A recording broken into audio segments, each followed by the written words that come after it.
গল্পের শুরুটা হয় ১৯৬৮ সালে। চারদিকে ভিনটেজ ফাইভ, ক্লাসিক ফ্যাশন, আর সবার মন মেজাজও বেশ ফুরফুরে। আমাদের পরিচয় হয় আইরিস ক্যাম্বেল এবং তার হবু বর পলের সাথে। তারা সেজেগুজে এসেছে শহরের নতুন এবং সবথেকে উঁচু রেস্টুরেন্ট টাওয়ার স্কাইভিউয়ের গ্র্যান্ড ওপেনিং অনুষ্ঠানে। সেখানে এক দারুণ পরিবেশ, গান বাজছে, নাচ হচ্ছে, কিন্তু আইরিসের জন্য এই আনন্দের মুহূর্তটা খুব শীঘ্রই দুঃস্বপ্নে পরিণত হতে যাচ্ছে। নাচের ফ্লোরে থাকা অবস্থায় হঠাৎ তার মনে হয় চারপাশটা যেন দুলে উঠছে, যা ছিল একদম জীবন্ত। সে তার মনির চোখে দেখে তাদের মাথার ওপরের বিশাল ঝাড়বাতি বা শ্যান্ডেলিয়ারটা ভেঙে পড়ছে। কাঁচের ফ্লোর ভেঙে মানুষ নিচে পড়ে যাচ্ছে। আতঙ্ক ছড়িয়ে পড়ে চারদিকে, কিন্তু এটাই শেষ নয়। গ্যাস লিক হয়ে বিকট বিস্ফোরণ ঘটে এবং পুরো টাওয়ারটা ধসে পড়ে। ভেতরে থাকা সবাই মারা যায়। এবার ফাস্ট ফরওয়ার্ড করে আসা যাক। এখানে আমাদের দেখা হয় কলেজ স্টুডেন্ট স্টেফেনি রেসের সাথে। স্টেফেনি মানসিকভাবে খুবই বিপর্যস্ত। সে প্রায়ই একটা টাওয়ার ধসে পড়ার ভয়ঙ্কর দুঃস্বপ্ন দেখে। আগুনের লেলিহান শিখা, ওপর থেকে পড়া মানুষ আর তাদের আর্তনাদ তাকে ঘুমাতে দেয় না। স্টেফেনি সব ঘটনা মিলিয়ে বুঝতে পারে এগুলো কোনো সাধারণ স্বপ্ন নয়। এর সাথে তার নানির, আইরিসের, যিনি সেই স্কাইভিউ দুর্ঘটনা থেকে বেঁচে গিয়েছিলেন, তার একটা যোগসূত্র আছে। উত্তরের আশায় স্টেফেনি বাড়ি ফিরে আসে। বাড়িতে এসে সে দেখে পারিবারিক অবস্থা বেশ জটিল। তার বাবা মার্টি এবং ভাই চার্লির সাথে তার দেখা হয়, যাদের সম্পর্ক তার সাথে খুব একটা ভালো ছিল না। পরিবারের মধ্যে একটা চাপা কষ্ট আর ট্রমা কাজ করছে। সব কিছু পরিষ্কারভাবে জানার জন্য তারা তাদের কাজিনদের বাড়িতে যায়। সেখানে আঙ্কেল হাওয়ার্ড, আন্টি ব্রেন্ডা এবং কাজিন এরিক, জুলিয়া আর ববির সাথে দেখা হয়। রিইউনিয়ন হলেও কথার বিষয়বস্তু হয়ে ওঠে বেশ অন্ধকার। স্টেফেনি যখন নানি আইরিসের কথা জিজ্ঞেস করে, তখন আঙ্কেল হাওয়ার্ডের মুড খারাপ হয়ে যায়। তিনি জানান ১৯৬৮ সালের সেই ঘটনার পর আইরিস স্বাভাবিক হতে পারেনি। সে প্যারানয়েড হয়ে গিয়েছিল এবং ছেলেমেয়েদের ঘরবন্দি করে রাখত। এই অতিরিক্ত শাসনের কারণেই স্টেফেনির মা ডার্লিন অনেক বছর আগে বাড়ি ছেড়ে পালিয়ে যায়। কিন্তু স্টেফেনির নানিকে দেখা দরকার। আন্টি ব্রেন্ডার সাহায্যে স্টেফেনি কিছু পুরনো চিঠি খুঁজে পায়, যেখানে আইরিসের বর্তমান ঠিকানা লেখা। নির্জন এক জায়গায়, দুর্গের মতো সুরক্ষিত এক কেবিনে। স্টেফেনি সেই দুর্গম কেবিনে পৌঁছায়। জায়গাটা এমনভাবে বানানো যেন বাইরের পৃথিবী বা স্বয়ং মৃত্যুও সেখানে ঢুকতে না পারে। ভেতরে সে আইরিসকে খুঁজে পায়, যিনি এখন বৃদ্ধ এবং মৃত্যুপথযাত্রী। তাদের মিলনটা ছিল হৃদয় বিদারক। আইরিস পাগল হননি, তিনি আসলে ভীত। আইরিস এক লোমহর্ষক সত্য প্রকাশ করেন। ১৯৬৮ সালে স্কাইভিউ ধসে পড়া আটকানোর মাধ্যমে তিনি একটি চেইন রিঅ্যাকশন বা রিপেল এফেক্ট তৈরি করেছিলেন।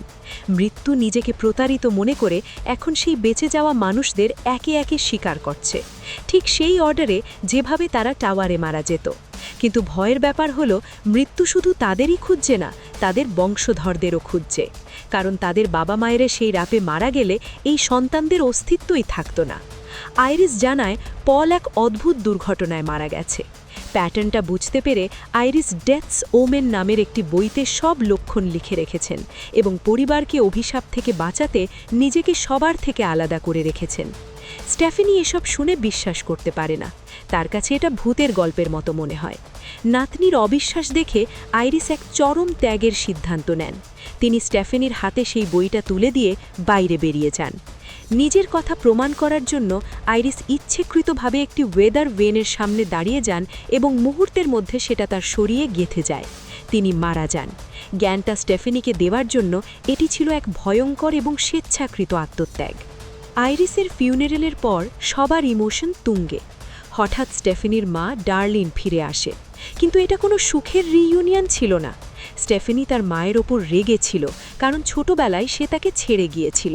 কিন্তু ঝগড়ার চেয়েও বড় বিপদ অপেক্ষা করছিল। স্টেফেনি নানির বইটা পড়া শুরু করে।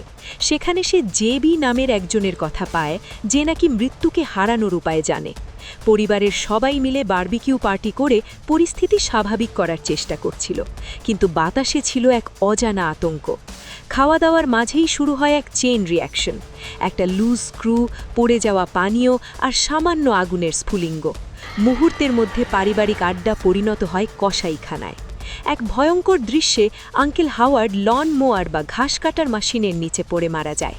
দৃশ্যটা ছিল রক্তাক্ত এবং দ্রুত। স্টেফেনি এবার পুরোপুরি নিশ্চিত হয়ে যায় এবং সবাইকে ডেথস ডিজাইন বা মৃত্যুর নকশা সম্পর্কে বোঝাতে চেষ্টা করে। সে ডায়াগ্রাম করে দেখায় যে আইরিস বেঁচে ছিল, তাই আজ তারা সবাই বেঁচে আছে। কিন্তু শোক মানুষকে অন্ধ করে দেয়। পরিবারের কেউ তার কথা বিশ্বাস করে না। তারা ভাবে স্টেফেনি পাগল হয়ে গেছে এবং হাওয়ার্ডের মৃত্যু কেবলই একটা দুর্ঘটনা। তাদের ভুল ধারণা বেশিক্ষণ টেকে না। সেই রাতেই এরিকের ট্যাটু শপে ভয়াবহ আগুন লাগে। এরিক গায়ে মোটা চামড়ার জ্যাকেট থাকায় আগুনের হাত থেকে কোনো মতে বেঁচে যায়। স্টেফেনি আর চার্লি বুঝতে পারে সময় খুব কম। তারা এরিককে বাঁচাতে রাস্তায় ছুটে যায়, কিন্তু মৃত্যু সব সময় এক কদম এগিয়ে থাকে। তারা যখন এরিককে রাস্তার বিপদ থেকে বাঁচানোর চেষ্টা করছিল, ঠিক তখনই তাদের কাজিন জুলিয়া কাছেই দাঁড়িয়েছিল। চোখের পলকে এক বিশৃঙ্খল ঘটনায় জুলিয়া দুর্ঘটনাবশত এক গার্বেজ ট্রাকের সামনে পড়ে যায়। স্টেফেনি আর চার্লি নিজের চোখে দেখে ট্রাকের কম্প্যাক্টরে পিষ্ট হয়ে জুলিয়া মারা যাচ্ছে। রক্তাক্ত এই দৃশ্য পরিবারের সবার ভুল ভেঙে দেয়। তারা বুঝতে পারে স্টেফেনি ঠিকই বলেছিল, মৃত্যু তাদের নিতে আসছে। স্টেফেনি প্যাটার্নটা ধরে ফেলে। মৃত্যু বয়সের ক্রমানুসারে আসছে। বাঁচার জন্যে মরিয়া হয়ে ডার্লিন বইয়ের সেই নামটা মনে করে, জেবি। তারা তাকে হাসপাতালে খুঁজে পায়। তিনি জানান 1968 সালে তিনিও সেই স্কাইভিউ টাওয়ারে ছিলেন। আইরিসের ভিশনে তিনি সবার শেষে মারা যেতেন। তিনি সারা জীবন মৃত্যুকে নিয়ে স্টাডি করেছেন। ব্লাডওয়ার্ড জানান মৃত্যুকে হারানোর মাত্র দুটি উপায় আছে। এক, অন্য কাউকে খুন করে তার বাকি আয়ু নিজের করে নেওয়া। দুই, ক্লিনিক্যালি মারা গিয়ে আবার জীবিত হওয়া। তিনি ফাইনাল ডেস্টিনেশন 2 এর কিম্বারলি কোরম্যানের উদাহরণ দেন। আইরিসের বংশের শেষ মানুষটি মারা গেলেই তিনিও হয়তো মারা যাবেন। এই নতুন তথ্য নিয়ে পরিবারটি একটা প্ল্যান করে। তারা মরে গিয়ে আবার বাঁচার স্ট্র্যাটেজি বেছে নেয়। এরিক, যে নিজেকে সেফ মনে করছিল, সে কাজিন ববিকে গিনিপিগ হওয়ার জন্য রাজি করায়। প্ল্যানটা খুব রিস্কি। এরিক ববিকে এমন কিছু খাওয়াবে যাতে তার অ্যালার্জি আছে। ববি অ্যানাফিল্যাকটিক শকে গিয়ে ক্লিনিক্যালি মারা যাবে, আর তারপর তারা তাকে আবার বাঁচিয়ে তুলবে। তারা হাসপাতালে যায় যাতে সব কিছু কন্ট্রোলে থাকে, কিন্তু মৃত্যু হাসপাতালের নিয়ম মানে না। তারা যখন প্রস্তুতি নিচ্ছিল, এক চেইন রিয়াকশনে এমআরআই মেশিনটি নষ্ট হয়ে ভয়ঙ্কর ম্যাগনেটিক ফোর্স তৈরি করে। এরিকের মুখে অনেকগুলো পিয়ার্সিং ছিল। সে বুঝতে পারে না যে সে মেশিনের খুব কাছে দাঁড়িয়ে আছে। এক গা শিউরে ওঠা দৃশ্যে মেশিনটি এরিকের মুখের পিয়ার্সিং ছিঁড়ে তাকে টেনে মেশিনের গায়ে গেঁথে ফেলে। সাথে একটা হুইল চেয়ারও উড়ে এসে তাকে আঘাত করে। এরিক মারা যায়। স্টেফেনি বুঝতে পারে ববিকে বাঁচাতে গিয়ে এরিকও মৃত্যুর লিস্টে ঢুকে গিয়েছিল। কেউ নিরাপদ নয়। একই সময় ভেন্ডিং মেশিন থেকে একটি কয়েল ছিটকে এসে ববির মাথায় ঢুকে যায়। প্ল্যানটি জঘন্যভাবে ব্যর্থ হয়। এরিক এবং ববি দুজনেই মৃত। হাসপাতাল এখন যেন এক বদ্ধভূমি। চরম আতঙ্ক ছড়িয়ে পড়ে। স্টেফেনি, চার্লি আর তার মা ডার্লিন, এই বংশের এই তিনজনই কেবল বেঁচে আছে। তারা একটা আরভিতে করে আইরিসের সেই সুরক্ষিত কেবিনের দিকে রওনা দেয়। তারা ভাবে সেখানে লুকালে হয়তো কিছুটা সময় পাওয়া যাবে, কিন্তু মৃত্যুর হাত থেকে পালানো মানে আরও দ্রুত কবরের দিকে যাওয়া। স্টেফেনি গাড়ির সিট বেল্টে আটকে যায়। পরিস্থিতি আরও খারাপ হয় যখন বিস্ফোরণ ঘটে এবং আরভিটি গড়িয়ে পানিতে পড়ে যায়। গাড়িতে পানি ঢুকতে শুরু করে। স্টেফেনি ডুবে যাচ্ছে। পালানোর সময় বিস্ফোরণে ভেঙে পড়া এক ল্যাম্পপোস্ট তার শরীরের ওপর পড়ে তাকে দ্বিখণ্ডিত করে ফেলে। মায়ের এই মৃত্যু ছিল অত্যন্ত মর্মান্তিক। চার্লি শোক আর অ্যাড্রেনালিনের ভর করে পানিতে ডুব দেয়। সে সিট বেল্ট ছিঁড়ে স্টেফেনিকে উদ্ধার করে। স্টেফেনির শ্বাস ছিল না। চার্লি সিপিআর দেওয়া শুরু করে। অনেক চেষ্টার পর স্টেফেনি পানি উগরে শ্বাস নিতে শুরু করে। সে বেঁচে আছে। তারা একে অপরকে জড়িয়ে ধরে কান্না করে। তারা ভাবে তারা সফল হয়েছে। স্টেফেনি মরে গিয়ে আবার ফিরে এসেছে 1 সপ্তাহ পর। জীবন আবার স্বাভাবিক মনে হচ্ছে। চার্লি প্রম নাইটের জন্য তৈরি হচ্ছে। মনে হচ্ছে দুঃস্বপ্ন শেষ। স্টেফেনি আর চার্লি হাসি খুশি মুডে আছে। কিন্তু চার্লির ডেটের বাবা, যিনি একজন ডাক্তার, কথার ছলে এমন একটা কথা বলেন যা তাদের রক্ত হিম করে দেয়। তিনি বলেন লেকির সেই ঘটনায় স্টেফেনির হার্ট আসলে কখনো থামেনি। সে শুধু অজ্ঞান ছিল, ক্লিনিক্যালি ডেড ছিল না। স্টেফেনি আর চার্লির মাথায় যেন আকাশ ভেঙে পড়ে। শর্ত ছিল মরে গিয়ে আবার বাঁচা। স্টেফেনি তো মরেইনি, তার মানে ডেথস ডিজাইন এখনও অ্যাক্টিভ।